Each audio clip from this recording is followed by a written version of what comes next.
आज पिंकी ना जाने किन ख्यालों में खोई हुई थी। कमरे में टीवी चल रहा था लेकिन उसका ध्यान कहीं और था। टीवी में गाना चल रहा था, किसी नजर को तेरा इंतजार आज भी है। अचानक माँ ने आवाज लगाई, पिंकी बेटा खाने के लिए आ जाओ, खाना लगा दिया है। माँ ने आवाज दी तो जैसे वह सपने से जागी। खाना खाने का उसका बिल्कुल मन नहीं था। बात ही कुछ ऐसी थी। आज उसके पति के देहांत को 1 साल हो चुका था। पति की याद दिल से जा ही नहीं रही थी। माँ पिताजी से भी बेटी का दुख कहाँ देखा जा रहा था, पर कर भी क्या सकते थे।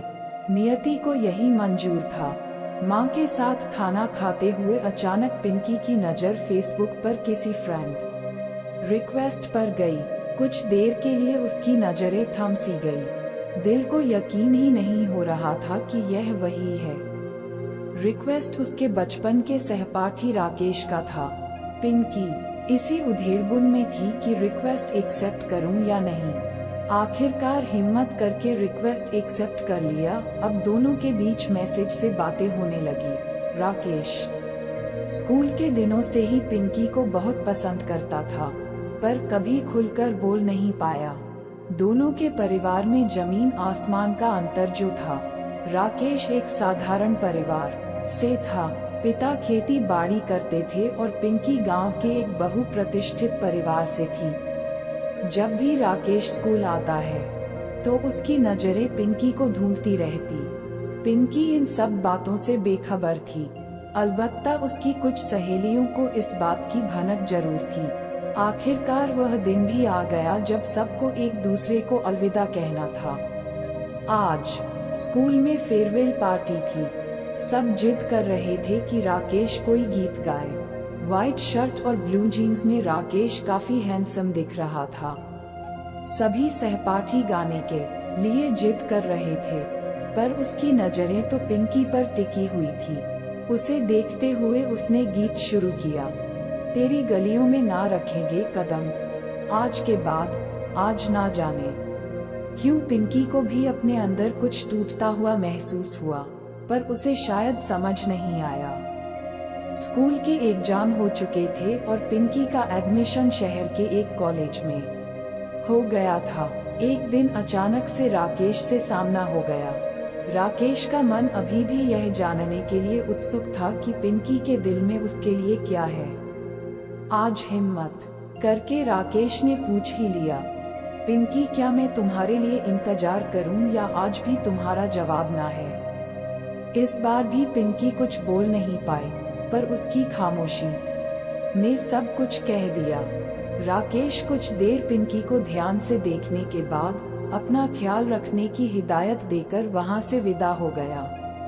पिंकी उसे दूर तक जाते हुए देखती रही। ऐसा नहीं था कि वह उसे चाहती नहीं थी, पर वह ऐसा कुछ भी नहीं करना चाहती थी जिससे उसके परिवार की इज्जत को आंच आए। पिंकी ग्रेजुएट हो चुकी थी। पापा ने उसके लिए लड़के देखने शुरू कर दिए और एक अच्छा पढ़ा लिखा कमाऊ लड़का देखकर उसकी शादी करा दी गई। पर होनी को कौन मिटा सकता है। शादी के कुछ दिनों बाद ही उसके पति की एक भयंकर दुर्घटना में मौत हो गई। इस गम से उबरना उसके लिए नामुमकिन सा हो रहा था। अब पिंकी के पास सिवाय आंसुओं के कुछ ना था। बेटी का दुख माता पिता से देखा नहीं जा रहा था और वे उसे अपने साथ ले आए। राकेश को जब इन बातों का पता चला तो वह हर संभव कोशिश करता कि पिंकी वापस अपनी जिंदगी की ओर लौट आए। राकेश अपने पिता के साथ खेती बाड़ी के काम में हाथ बटाने लगा। उसने अभी तक शादी नहीं की थी। पिंकी को पेंटिंग्स बनाने का बहुत शौक था, लेकिन शादी के बाद उसने अपने इस शौक को भुला दिया था। अब राकेश के कहने पर पिंकी फिर से पेंटिंग बनाने लगी। अपनी बनाई हुई आधी अधूरी पेंटिंग की तस्वीर वह राकेश को भेजती तो उसका जवाब होता, कुछ चीजें अधूरी ही अच्छी लगती हैं। अब पिंकी को भी उसकी तारीफ अच्छी लगने लगी थी। पिंकी धीरे धीरे पति के गम से उबरने लगी। पिंकी का मुरझाया हुआ मन फिर से खिलने लगा। आज काफी दिनों बाद उसकी माँ ने उसके चेहरे पर मुस्कान देखी थी। मन ही मन उन्होंने बेटी की नजरें उतारी और बातों ही बातों में उसके दिल की बात जाननी चाहिए।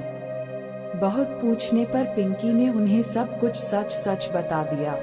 राकेश के प्रति बेटी का लगाव देखकर शुरू में तो वह कुछ घबराई, पर फिर उन्होंने अपने मन को मजबूत करके पिंकी के पापा से राकेश के साथ पिंकी के विवाह की बात की। कुछ देर सोचने के बाद उन्होंने भी हाँ कर दी। आखिर वह भी अपनी बेटी की बेरंग जिंदगी में रंग देखना चाहते थे। राकेश के परिवार वालों से बात की तो उनको भी पिंकी को अपनी बहू बनाने में कोई आपत्ति नहीं थी।